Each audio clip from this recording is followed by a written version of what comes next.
Nós estamos discutindo um vídeo do Paulo Arantes, né, que foi aula inaugural de filosofia da Unesp de Marília, muito interessante, que ele aborda uma série de questões relativas à situação histórica do Brasil, o momento político atual, né, destacando dois conceitos, né, o da guerra híbrida, que seria o modo como se faz política atualmente, né, usando estratégias de guerra, né, de você definir um inimigo, identificar um inimigo e atacá-lo, né?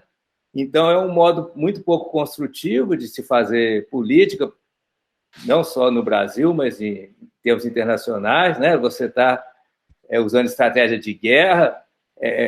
A guerra é um jogo de soma negativa, né? Todos perdem, né?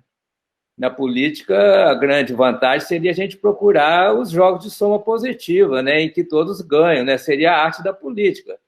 Mas não é isso que a gente vê no nosso dia a dia, né? Nos meios de comunicação, redes sociais, né?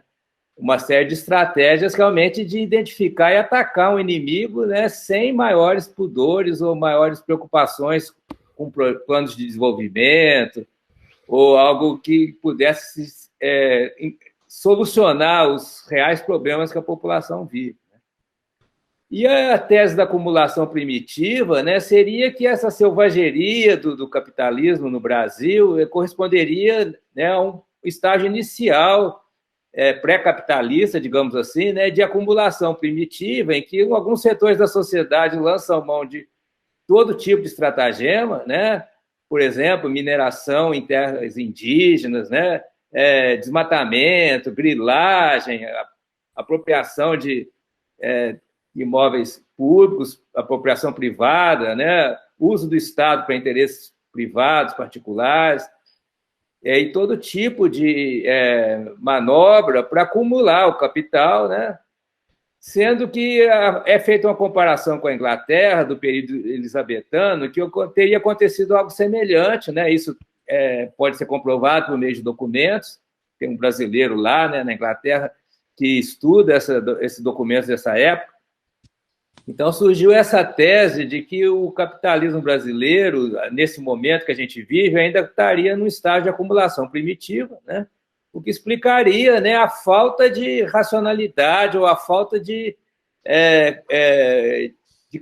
preocupação com o chamado crescimento das forças produtivas, que faz parte do capitalismo maduro, né, em que tem a Revolução Industrial e depois a Revolução da Informação, em que, né, ao mesmo tempo em que as pessoas, a classe burguesa, né, os proprietários, ao mesmo tempo que eles enriquecem a sociedade, eles também desenvolvem o país, né? Então, essa fase do capitalismo mais maduro, né, teria que, da parte dos capitalistas, teria a preocupação também de contribuir para o desenvolvimento do país. Agora, sendo uma fase puramente de acumulação primitiva, seria, então, um vale-tudo, né? Que a única preocupação é acumular capital de modo privado, né? Sendo que aí tem talvez uma falha na analogia, por isso até que eu comentei no e-mail, né? Que o processo de acumulação primitiva na Inglaterra estava conectado, né, com o início da Revolução Industrial e depois, né, a Inglaterra se tornando, né, um expoente aí do capitalismo industrial, né? Já no Brasil, a gente não vê essa conexão entre essa acumulação primitiva e alguma coisa parecida com a Revolução Industrial. Então, eu fico em dúvida se essa analogia ela faz sentido, né? Porque a gente não pode comparar dois contextos totalmente diferentes, abstraindo do direcionamento do processo em cada contexto, que me parece ser diferente. Né? Que no Brasil, essa interpretação de que nós estamos num momento de acumulação primitiva do capital, né, não está de acordo com a análise do Karl Marx, em que a acumulação primitiva está ligada a um projeto maior que depois leva à Revolução Industrial, né? Aqui me parece que não existe esse projeto, né? É uma acumulação primitiva selvagem, não é o processo que aconteceu na Inglaterra, Quer dizer, tem algumas características em comum, mas tem outras bastante diferentes. E a crítica maior que eu faço ao texto, ao vídeo do Paulo Arantes, é que ele serve para a gente desopilar o fígado, porque o Paulo Arantes identifica uma série de mazelas e dá o nome aos bois, né? No caso aí dos militares, ele denuncia, né, que é uma corporação que está agindo em interesse próprio, né? A formação deles é muito precária, não tem a menor condição de cuidar da administração pública. Quer dizer, eu até concordo com isso, né? Ele denuncia toda uma mentalidade que existe no país, né? Que seria aquilo que também pode ser chamado de cultura do privilégio ou elite do atraso, né? O termo do Jesse Souza. Podemos dar vários nomes para isso, né? Mas o problema da abordagem do Paulo Arantes é que ela só serve para desopilar o fígado e nada mais, não leva a nenhuma análise que possa levar a alguma solução concreta, né? Então, eu acho que tem esse problema. Ele é um bom sociólogo, um bom filósofo político, mas ele é uma pessoa total. O trabalho dele é totalmente desvinculado da busca de soluções, digamos assim, propor um novo modelo de administração pública, que é o que eu acho que a gente está precisando, né? E aqui eu queria aproveitar, então, até a conexão que existe com uma questão que o Vivaldo levantou, que é essa questão, né, de que a administração pública brasileira está de mãos amarradas pelo fato de qualquer medida que o executivo vá fazer precisar de passar pelo legislativo, que está dominado pelo centrão, né, pelo patrimonialismo, e também, né, tem todas as amarras legais, obviamente, né, todas as ações do executivo têm que ser constitucionais, né, e o STF tem a obrigação, né, a responsabilidade de garantir, né, que as violações da Constituição não aconteçam, certo? E ele está cumprindo razoavelmente essa função, o STF, né? E o Judiciário? Agora, é uma questão para se pensar, né, se a gente for passar para a parte prática, né, como o Executivo pode contribuir para resolver os grandes problemas do país e do povo, né, estando nessa situação de limitação das ações, limitação muito grande das ações, né? E aí eu só faria uma observação, né, que eu me baseio aqui num texto do André Lara Rezende, em que ele propõe que o investimento no desenvolvimento, investimento na infraestrutura, na formação de empresas, quer dizer, a alavancagem do desenvolvimento seja feita de modo extra-orçamentário por uma agência de desenvolvimento. Essa proposta me parece dar conta do problema. Ou seja, né, todo o gasto que vai passar pelo Congresso entra dentro do orçamento anual, né? E existe uma espécie de uma crença falsa de que o governo não pode gastar fora do orçamento e do teto de gastos que foi colocado nesse orçamento. Só que, na prática, a gente vê que mesmo no governo Bolsonaro tem uma série de gastos fora do orçamento, certo? O problema é que esses gastos estão sendo feitos de modo totalmente errado, né? Porque são por conveniências politiqueiras. Na proposta do André Lara Rezende, haveria o gasto orçamentário, mas para a agência de desenvolvimento, mediante projetos, né, empresariais que possam alavancar a produção, né, a oferta de produtos no mercado, fazendo, inclusive, o preço baixar, reduzindo a inflação, né? E outros projetos de desenvolvimento que o país precisa, né, como da infraestrutura, de saneamento, né, de novos empreendimentos que aproveitam os recursos das nossas florestas, né, a economia ecológica sustentável, o New Green Deal, né, tudo isso precisa de investimento estatal. Agora, não tem como a gente colocar esses investimentos dentro do orçamento anual e do teto de gastos, né? É impossível, isso aí não... Quer dizer, tem que ser por fora do orçamento, né? Então, aí eu já estou indo bem além do Paulo Arantes, eu já estou sugerindo, né, como se poderia lidar com os problemas que a gente tem, que o Paulo Arantes identifica muito bem, pela administração pública, né? E só concluindo, né, a impressão que a gente tem do vídeo do Paulo Arantes que assim, ele, como marxista, né, caindo em si, né, de que, de fato, o povo é presa de uma série de manobras, né, de manipulações ideológicas e né, o mau uso dos meios de comunicação realmente afeta a mentalidade popular de uma forma tão profunda, né, que a gente tem pouca esperança de uma ação do povo, uma mobilização popular que fosse racional, objetiva, voltada para a resolução dos problemas, né? A gente sai de uma ilusão para outra ilusão, né? Sai de uma enganação para outra enganação. E também, né, os agentes econômicos são guiados por interesses mesquinhos, né, procurando benefício próprio às custas de gerar danos para os outros, né? E não procurando uma ação construtiva, colaborativa. Então, a gente começa a pensar bem aí, né? Por exemplo, na Revolução Francesa, o Robespierre, né? Tem aquele filme muito bom chamado Danton, né, que mostra o contraste do Danton com o Robespierre. O Robespierre só mandando o pessoal para a guilhotina, né, e o Danton sem concordar com isso. Mas, eu já estou terminando, tá?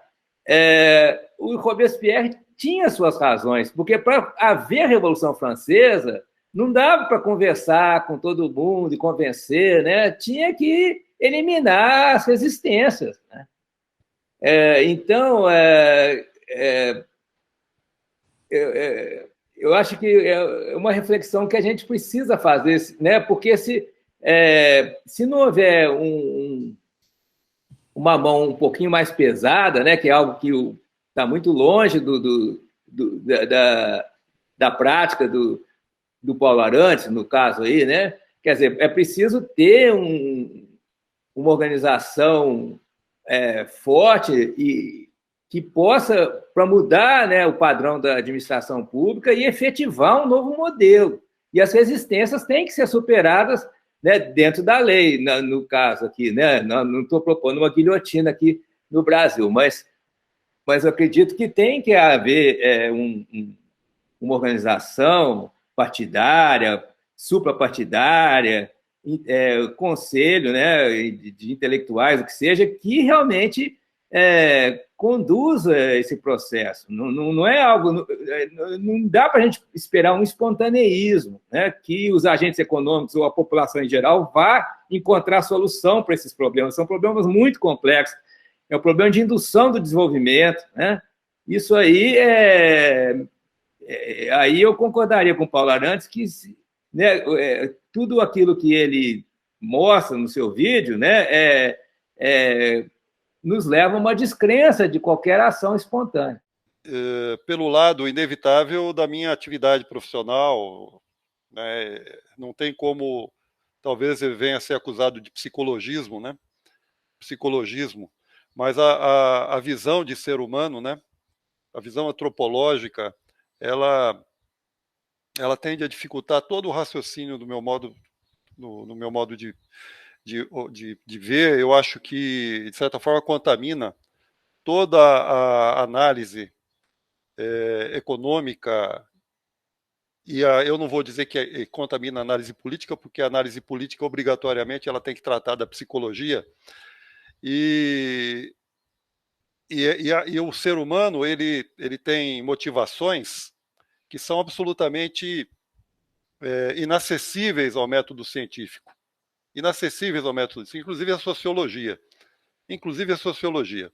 Quem melhor trata das motivações do ser humano é a psicologia, que não é à toa, se divide não em campos de pesquisa, mas em escolas. Ou seja, a própria psicologia reproduz a política. o próprio campo da psicologia é um campo político, de disputa constante, de conflito constante, e o que está no foco desse conflito constante é a imagem de ser humano, é a imagem do humano. Então, uma forma talvez simplista de entender esse objeto do estudo de todas as disciplinas, mesmo que elas ignorem esse fato, é que o ser humano ele é absolutamente imprevisível e ele pode ser tratado talvez só estatisticamente. E não é à toa que as pesquisas estarão sempre presentes em todas as análises no campo da psicologia e no campo da política. Então, o que a gente está vivendo no Brasil é uma demonstração clara dessa variável absolutamente independente, imprevisível, que só pode ser detectada a partir de pesquisas de opinião, que mesmo assim, com toda a metodologia avançada, comete erros, né? Então, eu só queria dar esse pitaco nessa discussão, porque eu sinto que qualquer discussão do ponto de vista de construção de modelos alternativos para o desenvolvimento da sociedade, que não leve em consideração a natureza humana, e essa expressão natureza humana muitas vezes causa horror a quem considera que isso é antropologização da natureza, mas não tem como não discutir a questão da natureza humana, porque é ela que define todas as outras variáveis, né? Então, eu acho que toda discussão, seja ela política, econômica, sociológica, ela obrigatoriamente tem que passar pela... o consenso inicial é entender o que é o ser humano, do que a gente está tratando, porque senão todas as discussões se tornam, de certa forma, subjetivas. A única objetivação que a gente consegue é chegar a um consenso mínimo sobre o que é o ser humano. O ser humano é isso que a gente está vendo aqui no Brasil. O ser humano é absolutamente imprevisível e por isso que o único, e aí parece um clichê ou um certo conservadorismo político, né? A democracia é um clichê porque é aquela história de que não inventaram, a democracia é imperfeita, mas não inventaram nada melhor ainda, né? E isso é fato, né? O que a gente, na verdade, que eu acho produtivo não é discutir modelos que não levem em consideração a democracia, modelos que permitam uma democracia participativa, um pouco aperfeiçoada, e aí nesse aspecto o Alfredo tem uma proposta muito interessante, né, bem contemporânea, que é o FOPO, né, que torne menos imperfeita essa democracia representativa, que associa uma democracia plebiscitária, que seria a partir das redes sociais, né, utilizadas de forma tão responsável quanto na eleição brasileira, as urnas eletrônicas são utilizadas de forma tão responsável e à prova de ataques cibernéticos ou de fraudes, quanto as urnas eletrônicas, e que permita uma associação entre uma democracia plebiscitária e uma democracia participativa com representação. Então, desculpe se foge um pouquinho do assunto, mas eu acho que não tem como discutir qualquer coisa sem passar por isso. Estou gostando assim, bastante, né, da nossa conversa, porque a gente está conseguindo um certo entendimento, né, sobre questões bastante difíceis. Eu queria começar dizendo que eu concordo plenamente com o Vivaldo, com essa questão dos matáveis. Isso aí me parece uma retórica, né? Para chocar mesmo, não é algo assim, não é uma análise, digamos assim, que procure estar levando a algo que seja operacionalizável, né? Porque se for levar isso a sério, o que a gente vai fazer, né? Se nós tivermos entre os matáveis, o que nós vamos fazer? Ou se nós estivermos na elite, nós vamos nos converter a matáveis? Quer dizer, você fica entre a frigideira e o fogo, né? Colocando a coisa aqui nesse radicalismo, ou você está numa elite cruel que mata, ou você está numa classe de que não vale nada, que pode ter sua vida suprimida a qualquer momento. as duas posições são altamente desconfortáveis, quer dizer, então você fica impactado, chocado e não age, né? Porque não tem saída, você está num beco sem saída. Então, eu tomo isso como puramente retórico, né? Bem, eu queria também falar um pouquinho sobre a questão do BNDES, que o Héctor colocou, falar um pouquinho não, eu acho que eu tenho que falar muitinho, e também sobre a questão do FOPO, que o Enídio lembrou. Deixa eu começar falando um pouquinho sobre o FOPO, porque é mais rápido, né? Eu tenho me preocupado ultimamente, quando eu vejo essas manifestações bolsonaristas, com a ideia que existe no povo de democracia direta, porque aquelas pessoas que se concentraram lá na Praça dos Três Poderes para invadir o STF, elas acham que estão sendo agentes de uma democracia direta, quer dizer, nós somos o povo e nós queremos fechar o STF. Então, esse tipo de democracia direta, né, é nocivo, né? A gente não pode defender alguma coisa dessa, que democracia direta é isso, o povo se manifestar pela violência, destruindo aquilo que julga estar errado. Não é isso, né, obviamente. Então, a ideia do FOPO seria, né, uma instância mediadora de democracia participativa, não é tão direta como os bolsonaristas querem, né? É uma democracia participativa que seria em cima de determinados princípios, né, que a gente está chamando de a bioética da governança. Quer dizer, então, a participação, né, popular, complementando o sistema de representação, se faz com base em certos princípios. Não pode ser vale tudo, cada um faz o que quer. Isso aí é anarquia, não é democracia participativa, né? Quando se fala em democracia direta aqui no Brasil, né, esse tipo de manifestação que a gente teve ontem, né, anteontem, dia 7 de setembro, isso aí é anarquia, né, anarquia de direita, né, fascismo, nazifascismo, né, uma turba que faz o que quer. Isso não é democracia, né? Bem, agora, tratando da questão da agência de investimento, BNDES, né? É uma questão muito complexa que merece ser muito mais discutida, né? A gente está, pouco a pouco, discutindo. O Vivaldo trouxe aqui novos subsídios para essa discussão, né? Que é o que acontece na China, que quer seja capitalista ou socialista de mercado, o que seja, é algo que funciona, certo? E é algo que a gente precisa aqui. É claro que a gente não vai copiar ipsis literis, até porque aqui o regime é democrático e lá é uma ditadura, né? E a gente quer uma proposta que funcione dentro da democracia. Tá, então a gente volta para a questão do BNDES. Essa discussão da indução do desenvolvimento pelo Estado, que é a tese da CEPAL, né, que foi também usada pelos militares na época do milagre econômico, e é algo que se torna necessário num país como o Brasil, né? Você esperar que a mão invisível do mercado vai levar a um processo de desenvolvimento, né? É muito pouco crível, né? Então, a gente precisa do papel do Estado para induzir o desenvolvimento, não geração de empresas estatais ou estatização da propriedade privada, não é nada disso. É o Estado investindo em empresas privadas ou empresas mistas, né? O Estado tem que pôr dinheiro, porque é o Estado que pode fazer isso, né? Então, a gente vê o que está acontecendo nos Estados Unidos agora, né? O Biden está colocando trilhões, né, na economia privada, no mercado, certo?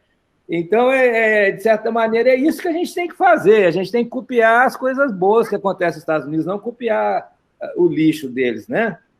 Essa proposta que o Biden está implementando, né, ela está sendo implementada num sistema democrático, certo? Estados Unidos é um sistema democrático, com todos os defeitos, mas é um sistema democrático, e está sendo possível lá. Então, logo, é possível aqui também, né?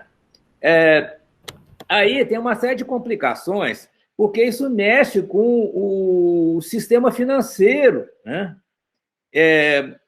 Então, o BNDES ele é um banco que tem uma série de regras que impossibilita que ele possa emitir dinheiro, né? E e fornecer a fundo perdido para determinados projetos, né?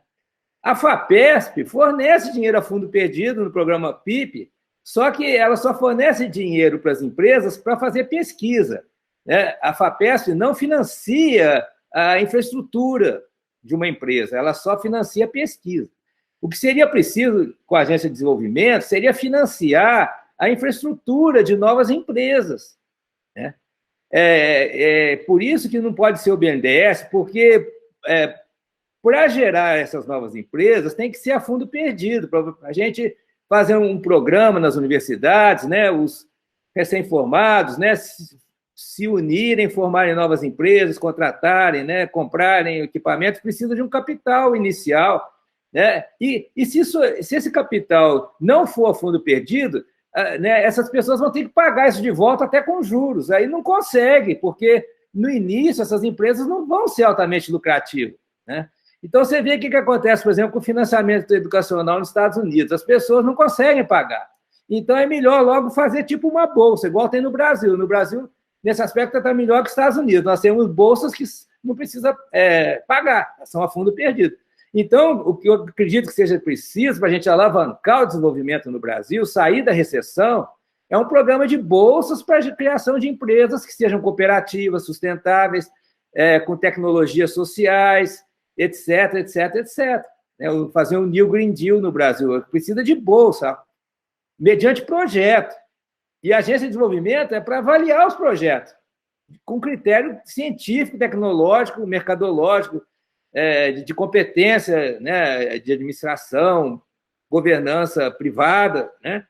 Então, por isso que tem que ser a Agência de Desenvolvimento. O BNDES não tem essa condição de fazer isso, né? Agora, mais um detalhinho só para terminar. Como é que essa Agência de Desenvolvimento poderia gerar dinheiro novo, né? Novo, entre aspas. Como ela poderia gerar dinheiro para financiar tudo isso? Aí entra um mecanismo complicado que nos Estados Unidos já está funcionando. Isso envolve o Tesouro Nacional, o Banco Central, né? Emissão pode ser por meio de títulos, né?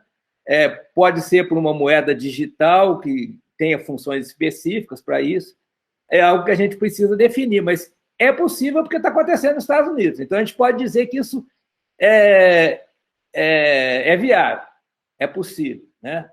Se o país estiver disposto, né, se os governantes, a elite do governo, do poder, estiver disposta, a gente faz isso aqui. Isso não vai vir do povo, não, mas vai precisar da participação do povo, que vai usar os conhecimentos, o trabalho do povo, né, os recursos da natureza, né, o povo vai ser envolvido nisso, participando ativamente, mas desde que a estrutura seja montada, né, a estrutura da Agência de Desenvolvimento, né, todo o aparato financeiro e de gestão, né, pública sejam montados, né, aí vai acolher o povo, vai acolher os estudantes, né, das universidades públicas que estejam dispostos a montar empresas, a fazer pesquisas que possam subsidiar essas empresas, né? Então, a elite que controla o Estado, né, que tem o poder, ela precisa montar esse aparato para o povo embarcar, seja como empresário, seja como trabalhador, certo? Que vai encontrar um emprego. Você levantou uma questão importantíssima, né, muito apropriada, que o André Lara Rezende não trata, né? Eu colocaria a questão nesse seguinte sentido: como que esse investimento maciço do Estado, como está acontecendo nos Estados Unidos, vai reduzir a desigualdade? Né? Eu acho que a gente tem que pensar nisso, sim, porque se a estrutura é desigual e você aumenta a funcionalidade de uma estrutura desigual, você vai aumentar a desigualdade, não vai reduzir. Bem, em poucas palavras, a minha resposta seria o seguinte: aí, nesse exato momento, entra a questão da renda básica, que a gente também tem discutido, porque o primeiro passo seria a renda básica. Você vai colocar na mão de todo brasileiro R$1.000 por mês, desde que nasce até a morte, por exemplo, né? Eu sei que o Vivaldo tem críticas a isso, mas por hipótese, né? Tá, então a primeira coisa, todo mundo vai ter R$1.000 por mês né, para sobreviver e um pouquinho mais do que a sobrevivência. Aí o passo seguinte é investir na produção dos bens que o povão vai consumir. Porque se o investimento for de produtos sofisticados para a elite, vai ser um caos, porque o povão vai estar com dinheiro para comprar comida, por exemplo, e não vai ter comida para comprar. Certo? Então, para que o processo de desenvolvimento realmente atinja o povão e reduza a desigualdade, né, esses investimentos todos eles têm que ser direcionados para aquilo que o povão vai comprar com a renda básica. Eu acho que esse é o X da questão que eu não vejo ninguém mencionar, né, nem o André Lara Rezende, porque tem que ser casado o incentivo ao consumo e o incentivo à produção, e casado não só em termos quantitativos, quer dizer, quanto você põe de dinheiro no consumo e quanto você põe de dinheiro no sistema produtivo, né? Mas tem que ser casado também em termos dos produtos. Né? Aquilo que vai ser produzido tem que ser aquilo que o povo precisa para sobreviver, para comprar, quer dizer, comida, basicamente, né? Água potável, transporte, né, público, por aí afora, saneamento. Quer dizer, o investimento tem que ser nisso, que vai beneficiar o povão, e o povão, com a renda básica, vai ter o dinheiro para comprar. Aí não vai ter inflação também, porque se você aumenta a procura, mas também aumenta a oferta, as duas coisas andam juntas. Eu estou falando em termos da economia, estritamente. Né? Então, eu acho que isso é muito importante de ser discutido, né? Porque não se trata de fazer o chamado quantitative easing, né? A flexibilização quantitativa, de simplesmente jogar dinheiro na economia, né? E quem for mais poderoso pega, né? Que é o que aconteceu na crise bancária dos Estados Unidos de 2008, 2009, né? Lá foi um investimento, entre aspas, que aumentou a desigualdade, né? Agora, com o Biden, eles já mudaram muitas coisas. Eu não sei como é que está sendo, se realmente está reduzindo a desigualdade. Mas, hoje em dia, né, como todo mundo sabe, já é uma diretriz das agências internacionais a questão da redução da desigualdade para a sobrevivência do próprio capitalismo. Né? Então, eu acredito que esse plano atual do Biden ele tem alguns tipos de financiamento voltados mesmo para o povão, né? Quando o Estado joga dinheiro na economia, tem que ter forma de direcionar isso para chegar em quem precisa. Né? Se o Estado simplesmente coloca mais dinheiro nos bancos, ele aumenta a desigualdade, ele piora as coisas. Né? Então, eu acho que isso é muito importante, por isso que eu pedi a permissão. Né? Então, agora eu passo a palavra para o Enídio. Bom, inicialmente eu concordo com as considerações que o Alfredo fez, eu acho extremamente pertinentes. Aliás, eu queria contrapor até o que o Ettore comentou em relação ao uso apenas retórico da expressão matáveis, né? Com o fato de que às vezes não é tão retórico, não, e pode estar refletindo muito bem. Aliás, pode não, está refletindo muito bem a realidade. Tem um livrinho da década de 80 chamado Horror Econômico, né, escrito por uma jornalista francesa, e já, de certa forma, previa toda essa crise que a gente está vivendo, basicamente do desemprego estrutural, e que esses grandes contingentes da população que não tem mais lugar, né, porque o tal do exército industrial de reserva ele está obsoleto, né, por conta do avanço da tecnologia. O capital não precisa mais de reserva, do ponto de vista de reproduzir a classe trabalhadora. Estou usando uma terminologia marxista, né? Essas pessoas, na verdade, se tornam um estorvo para a elite, né? Para as elites, e elas podem muito bem ser eliminadas, talvez não através da guerra necessariamente, mas também por ela, mas por simplesmente deixá-las morrer à míngua. É o que a gente está vendo cronicamente acontecer no continente africano e com as crises aí dos imigrantes ilegais, né, abandonados à própria sorte. Então, afogados no Mediterrâneo, por exemplo. Então, não é tão retórico assim. Bom, mas eu queria, a minha intervenção não é em relação a isso. Minha intervenção é em relação a alguma coisa que seja factível, que seja possível de ser integrado com uma visão política como essa que o Alfredo descreveu, e que obrigatoriamente inclui renda básica universal, Bolsa Família, as políticas de compensação, as políticas compensatórias, que é o resgate de alguma coisa que tem sido esquecida sistematicamente, não é o fruto do acaso, o esquecimento. Na verdade, não é esquecimento, não. As pessoas lembram muito bem. Os agentes que estão tentando desconstruir e destruir, estão conseguindo isso, conhecem muito bem, que se chama cooperativismo. O cooperativismo ele está presente na Constituição brasileira. Pouca gente sabe disso. A própria Constituição brasileira prevê a organização cooperativa, até do trabalho de garimpeiros, até garimpo está previsto. Cooperativismo de crédito, que é importantíssimo no mundo. A Alemanha, a maior parte do crédito da Alemanha é crédito, não são bancos comerciais, né? E o cooperativismo de trabalho. Então, o cooperativismo ele vem sendo destruído, desconstruído do ponto de vista das vantagens em relação à legislação e as vantagens tributárias. Por quais os agentes que estão destruindo, usando, logicamente, o poder político? O setor financeiro. O setor financeiro.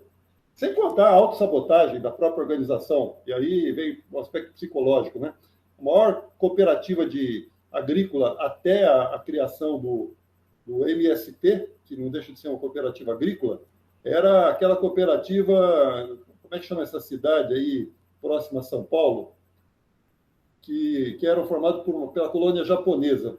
Faliu, teve roubo lá, enfim. Cotia, exatamente. E Cotia foi autossabotagem, né? Porque aquilo foi... Então, o cooperativismo ele exige saúde democrática, ele exige participação, ele exige a capacidade da maioria de instituir dirigentes corruptos. Então, é um microcosmo da política. Mas, independente desse aspecto da autossabotagem ou das vicissitudes da política, porque o cooperativismo envolve política, vem sendo destruídas todas as vantagens tributárias que o cooperativismo na Constituição. Então, caberia, por exemplo, ao movimento cooperativista brasileiro um mandato de injunção junto à Constituição, junto à Suprema Corte, exigindo que a Suprema Corte revogue toda a legislação que descaracterizou as vantagens tributárias para o cooperativismo. Isso eu falo por experiência própria, porque a minha renda praticamente é cooperativa. Fora o trabalho de servidor público aposentado, no caso, eu sou cooperado da Unimed e sou cooperado da Unicred. Eu não tenho conta, só tenho conta na Caixa Econômica Federal, que é muito antiga, que era por onde eu recebia meus proventos. Então, eu digo por experiência própria. Eu já fui do Conselho Fiscal da Unicred, eu já fui dirigente de Unimed, então eu conheço por dentro o sistema. E certamente o Vivaldo também conhece a Unimed, como contratante de Unimed. Então, toda a vantagem tributária e de uma forma de organização do trabalho que preserva a dignidade, preserva as características, né? Que é a liberdade, que é o exercício da democracia, que é o convívio, que é o respeito, que é o espírito de comunidade, tudo isso está sendo sistematicamente destruído por agentes econômicos que são absolutamente... E por dentro do cooperativismo, agentes poderosos que fazem do cooperativismo uma reprodução do próprio sistema capitalista, e inclusive do ponto de vista de domínio político. Mas isso é subproduto da destruição externa do cooperativismo. Enfim, era essa a contribuição que eu queria fazer e da qual eu pretendo retomar, do ponto de vista de colaborar com o projeto do Alfredo. Oi, Nid, isso aí também é importante demais, hein?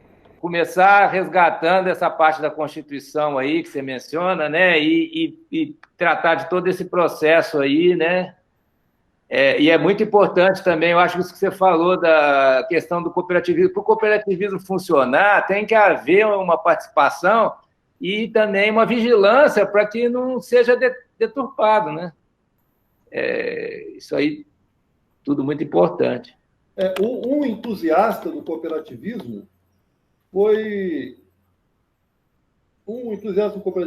Stuart Mill. Stuart Mill, que é um dos grandes referenciais do liberalismo, foi Stuart Mill. Ele tem uma produção, né? Então, para vocês terem uma ideia. Então, não é incompatível de maneira nenhuma, do ponto de vista ideológico, com o capitalismo. Seria uma forma de viabilizar o capitalismo num processo de destruição, nessa guerra cultural que a gente está vivendo, né? As pessoas que estão hoje colocando sob risco a democracia, como a gente conhece, são pessoas excluídas. Elas estão excluídas. E por isso, então eu fico olhando, vendo o que andou acontecendo aí, essas pessoas nas estradas, esses caminhoneiros, eu não vou satanizar esses caras. Esses caras, pelo menos, eles têm peito, eles são revolucionários, ao contrário da esquerda, covarde. A esquerda se acovardou. A esquerda não tem mais paixão, a esquerda perdeu a paixão. Pelo menos a extrema-direita não perdeu a paixão. Eles são ingênuos, manipulados, instrumentalizados, mas eles são excluídos. E como excluídos, eles estão dando um grito de revolta, o equivocado deles, mas eles estão dando um grito de revolta, né? De raiva e alerta, né? Para as pessoas que tiverem ouvido e olhos para ver.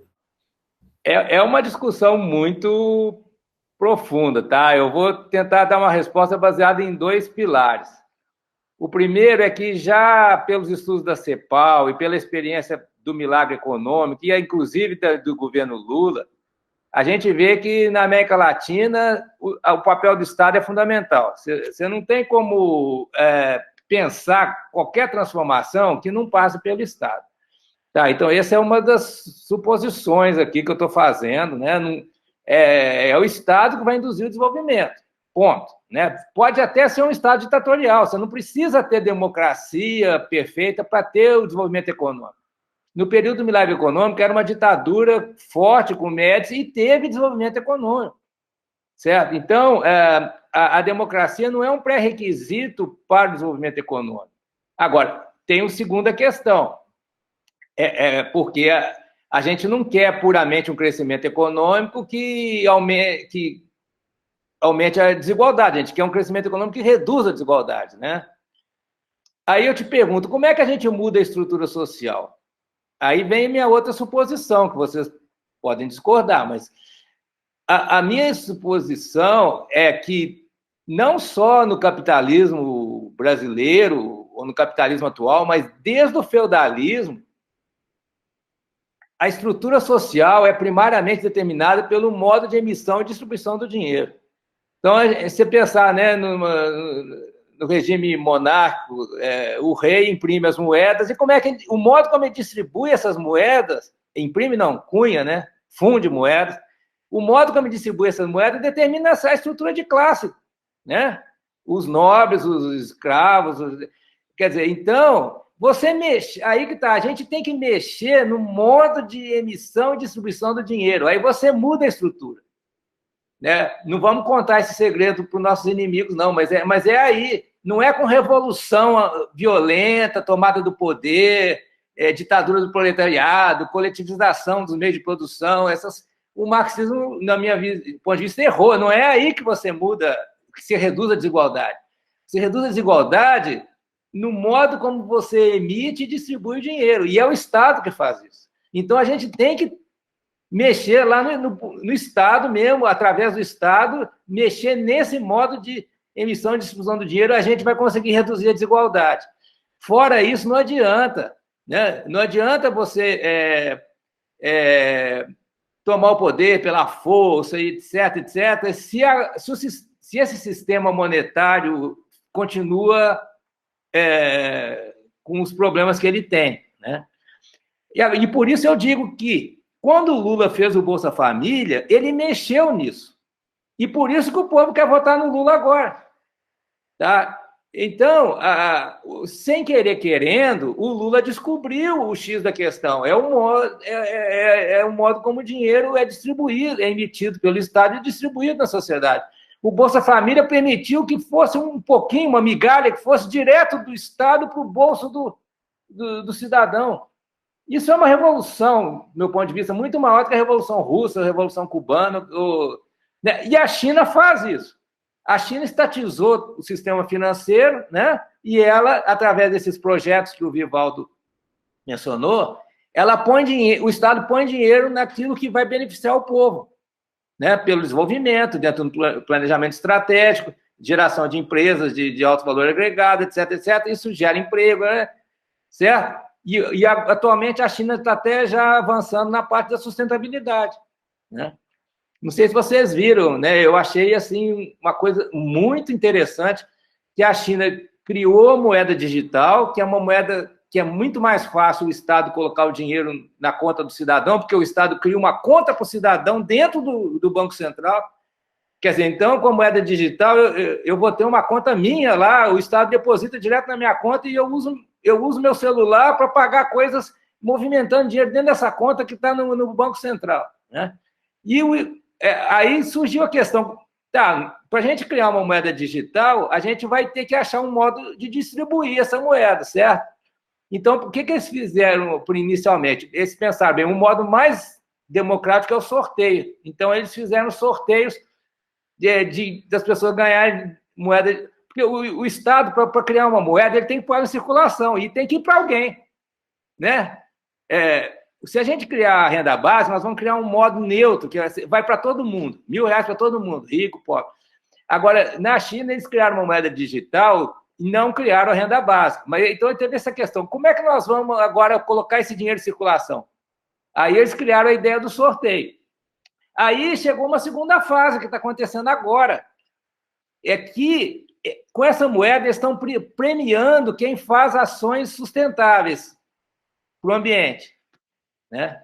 Então, eles estão conseguindo motivar o povo para a questão ecológica, né? Que lá é gravíssima, né? A poluição e tudo mais. Então, tipo assim, se você tem um carro e você passa a andar de bicicleta, você ganha um bônus na moeda digital lá deles, né? Então, com isso que... quer dizer, a gente pode perceber que os chineses já entenderam que a forma que você vai mudar a estrutura social, reduzir a desigualdade, é através do dinheiro, né? Então, eu acho que é uma falsa dicotomia quando você fala assim, você vai aumentar o peso do Estado, então você vai manter uma estrutura desigual, vai aumentar a desigualdade. Não, porque você mudando o modo de atuação do Estado no sistema financeiro monetário, você muda a estrutura social, a estrutura de classe, né? Você pode fazer uma classe que está miserável se tornar uma classe média pelo dinheiro, né? Professor, claro, deixa eu perguntar. Isso não pode ser só um almoço grátis, né? Tem que ter uma contrapartida, quer dizer, tem que investir também no sistema produtivo, essas pessoas vão ter que trabalhar, né, para gerar os produtos que elas vão consumir. É claro, porque senão você gera inflação. Não basta só dar dinheiro para as pessoas, mas é necessário e não suficiente. Porque o Confúcio... E Platão seguiu Confúcio, né? Colocou a importância de haver pessoas com uma certa sabedoria para, né, serem governantes, né? Quer dizer, a governança requer uma certa sabedoria, pelo menos para a pessoa ver que o papel dela na história vai ser muito mais relevante se essa pessoa resolver os problemas do povo do que se ela acumular privadamente, usar o poder para acumulação de dinheiro para ela, para a família dela, né? Isso é uma coisa mesquinha, né? Um governante tem que ter o mínimo de sabedoria para colocar o interesse popular acima do seu interesse particular, né? A pessoa está ali para servir mesmo, não é para se locupletar, né? No Brasil, infelizmente, a gente tem poucos, né, que chegam ao poder e que têm essa mentalidade, mas, de repente, você vê que uma pessoa como o Lula, apesar de todos os pedaços, a Dilma, eles não estavam preocupados em enriquecer. Agora, você vê, em contraste, uma pessoa como o Fernando Collor, que né? Depois que já estava na presidência, ainda mantinha o PC Farias arrecadando dinheiro para ele, né? A gente vê aí a atual família Bolsonaro também, né, enriquecendo adoidado, né? Então, são pessoas mesquinhas que colocam o enriquecimento próprio acima do papel que eles podem ter para o desenvolvimento do país, né? Perde a oportunidade de fazer história no bom sentido, né? Eu achei interessante, na verdade, o retorno da discussão a um aspecto que eu coloquei na minha fala inicial, né? A gente está discutindo formas de governo a partir da viabilidade perante o fato real do que é a natureza humana.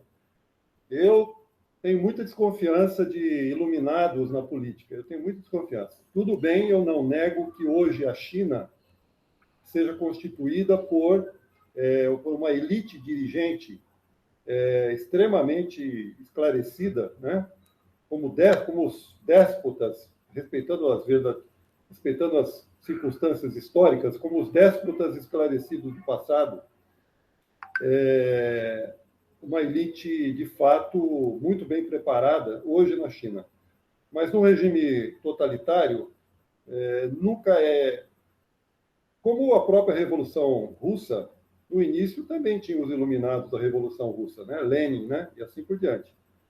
Mas quando você não tem uma democracia madura, instituída, o que acontece é o risco desta deterioração ou perversão desse tipo de regime em ditaduras. Isso aconteceu no Império Romano, aconteceu sempre, respeitadas as peculiaridades históricas, sempre acontece. Por quê? Por uma simples razão. O ser humano busca poder. E, na medida que busca poder, ele se imiscui, ele entra dentro do sistema e ele mina por dentro do sistema, ele vai galgando postos até que ele adquira o poder. E o dia que chegar ao poder absoluto alguém com tendências absolutistas, ele vai implantar o regime absolutista. Ou até, quem sabe, a volta de uma monarquia. Então, eu vejo na China, tudo bem, difícil que isso aconteça, mas, de repente, a China pode voltar a uma nova realidade monarquista na China, né? O Império Chinês pode se transformar em monárquico. E a natureza do confucionismo foi construída para a aceitação do poder central e do interesse coletivo predominando sobre o interesse individual. Ótimo, que o interesse coletivo predomine sobre o interesse individual. Mas quando esse tipo de situação é manipulado por quem tem o poder absoluto, significa a exclusão pura e simples das exceções, dos que discordam. E a gente conhece, a história está plena, está lotada de casos. Então, eu não acredito em iluminados. Por isso, soluções como a colocada pelo Jaime, né? Amadurecer mesmo que seja um motor a combustão, que a estrutura não seja a ideal, que se adotem alterações para que a função atinja o potencial que ela tem, né? Talvez dentro da democracia seja a democracia parlamentarista, né?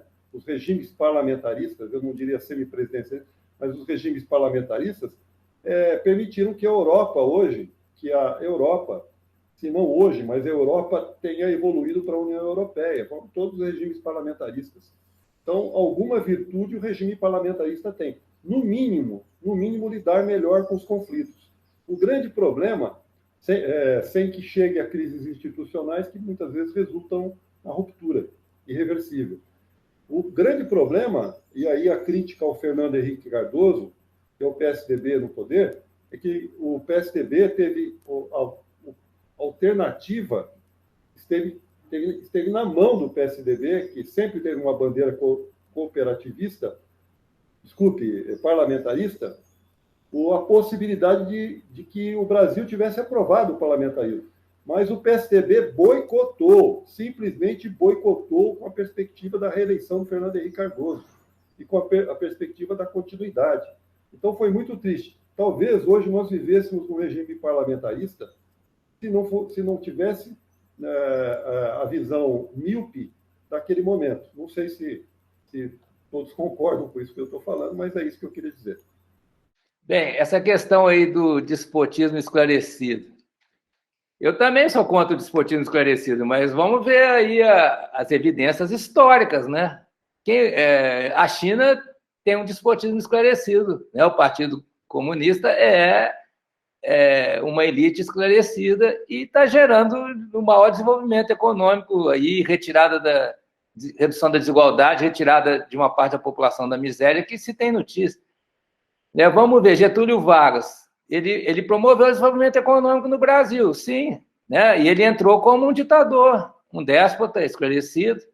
E é até bom lembrar que, na época, o maior partido do Brasil era o integralista, né? Mas ele deu um golpe no Plínio Salgado e depois o Getúlio saiu de simpatizante com nazifascismo e se tornou, né, o trabalhista, né? Liderou o trabalhismo, que levou a melhoria das condições de vida da classe trabalhadora e também, através das estatais, né, uma melhoria do parque produtivo. Deixa eu falar uma coisa, Alfredo. Pois não. Não precisa ser agora, mas eu queria... Tá, então deixa eu terminar e você passa a palavra para você. Eu só quero dizer o que eu quero discutir. Um pouco, que o Arantes recupera isso, mas há tempos eu venho falando isso para algumas outras pessoas, esse conceito de fascismo e nazismo, que é muito mal colocado. Tá bom, mas depois eu falo. Só concluindo, então, aqui, é muito importante a gente entender o papel do Delfim Neto no chamado milagre econômico, que foi o período de maior crescimento econômico do Brasil. Porque já havia naquela época essa ideia de que se o Estado gastar investindo, né, na economia, que gera inflação. Mas o Delfim percebeu que a causa principal da inflação brasileira é o custo da produção decorrente de insumos importados, né, e ter necessidade de endividamento em dólar. Isso significa que, reduzindo o custo da produção por meio do dinheiro nacional, né, dinheiro do nosso Estado, na época eu acho que era Cruzeiro ainda, né, se poderia, então, ter ao mesmo tempo o crescimento econômico sem inflação, que foi o que aconteceu até meados da década de 70. A inflação que veio depois não foi porque o Estado incentivou o desenvolvimento no período do milagre. A inflação que veio depois foi porque tinha uma dívida em dólares e, né, com o choque do petróleo, aí houve, né, o Brasil era dependente de combustível, de petróleo externo, e também houve um aumento nos juros cobrados pelos bancos internacionais para a dívida do Brasil, né? Isso tudo pressionou o custo da produção para cima e nós tivemos uma inflação. Então, um déspota esclarecido como o Delfim foi fundamental para que existisse um milagre econômico, né? E agora, como é que a gente lida com esse problema? Você não pode jogar a criança fora junto com a água de banho, né? Então não vamos ter autoridade no Estado, né? O Estado vai flutuar de acordo com a maioria da opinião pública a cada momento. Não pode. Com isso, você nunca vai ter um programa de desenvolvimento.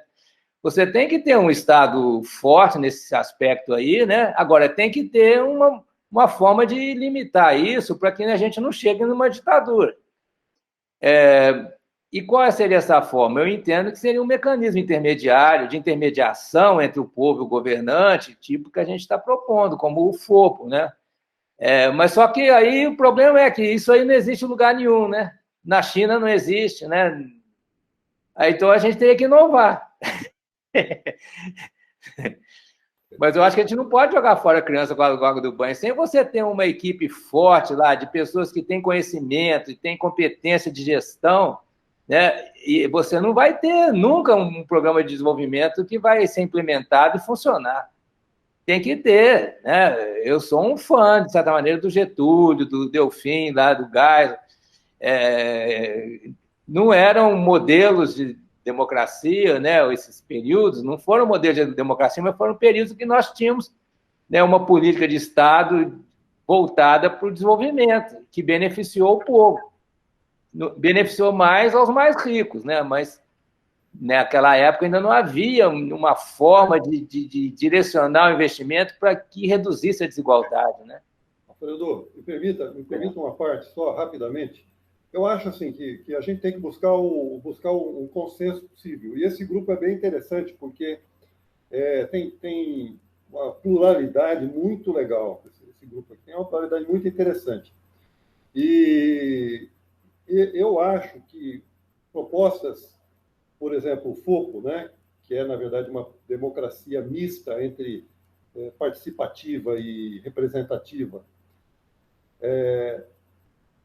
linkada com o avanço tecnológico, perfeitamente contemporânea ao nosso avanço tecnológico, é uma proposta extremamente original. Talvez até óbvia, né? Ela, na verdade, de certa forma, é óbvia. Quem sabe a China não caminhe para isso, porque a China vai ter que, em um determinado momento, ela vai ter que fazer a escolha dela.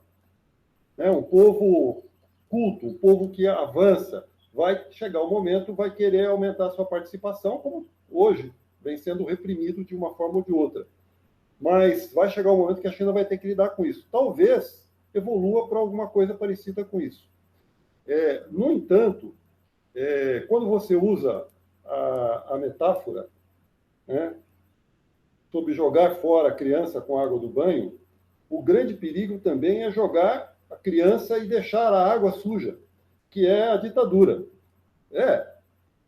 Assim, isso não está em nenhuma tese, isso aí, ninguém coloca isso. Mas esse risco existe. Então, a única forma que eu acho que tem que fazer parte do consenso do grupo, obrigatoriamente, é a democracia. Seja ela na forma que a gente chegar a uma conclusão que pode ser viável, né? Do ponto de vista pragmático, trivial, que seja viável. Porque quando você fala do Getúlio Vargas, lógico, a gente fica feliz com o Getúlio Vargas, da Siderúrgica Nacional, do petróleo é nosso, mas é o mesmo Getúlio Vargas que mandou para a Câmara de Gás, e que se o Hitler tivesse ganhado a guerra, ele seria um sanguinário. Ele era, na verdade, o Getúlio Vargas dançou conforme a música. Ele dançou conforme a música. Eu não consigo assim, comparar Getúlio Vargas ao Lula. Por todos os defeitos que o Lula tem, pelo menos o Lula tem a coerência dele. Ele tem a coerência dele. Ele é um líder sindical, por natureza, está acostumado a sentar com as lideranças, com o grupo dos 12, grupo dos 20, senta e vai para o boteco tomar cerveja junto com ele, se for o caso, para resolver algum problema. Getúlio Vargas não seria capaz de fazer isso, o pai dos pobres.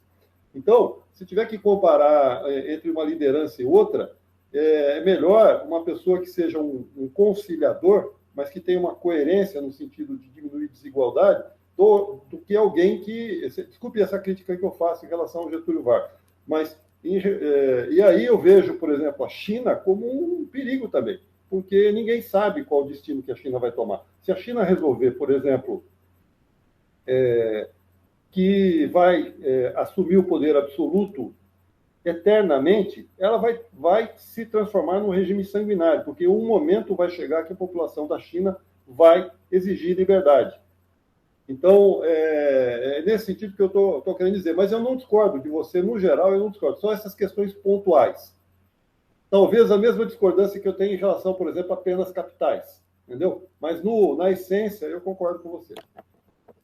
Eu compartilho essas preocupações, Denício. Compartilho. Agora, também, não dá para agradar todo mundo o tempo todo, né? Então, é uma questão difícil. Aí a gente entra no que é propriamente da política, né? E também que depende também dos atores, né? Das pessoas terem uma certa criatividade para lidar com isso, né?